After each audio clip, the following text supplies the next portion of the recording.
വന്ന പൊറുക്കി നായെ ഇന്നേക്ക് ഇവിടെ കിടക്കണം.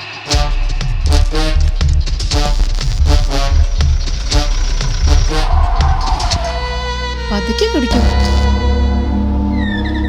രാഘവേട്ടാ,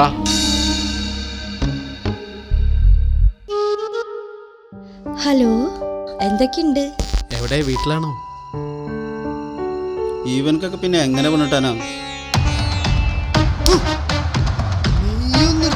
ഈ കൂടെ നിൽക്കണ പയ്യനെ കണ്ടോ നിങ്ങള്? ഈ പയ്യൻ എന്ന് പറഞ്ഞാലേ പാലക്കാട് ചിറ്റൂരുള്ള അവിടെ ഏറ്റവും വലിയൊരു ഗുണ്ടയുടെ മകനാ.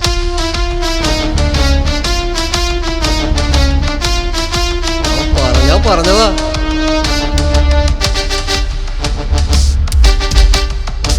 ഇപ്പത്തെ മക്കൾ ഇതും ചെയ്യും, ഇതിലപ്പുറം ചെയ്യുന്നു. അവർക്ക് പോലീസും പട്ടാളൊന്നും ഒരു വിഷയമില്ലാത്ത കാര്യം. അപ്പൊ അടുത്ത അവിടെ ഒരു സംഭവം ഉണ്ടായി.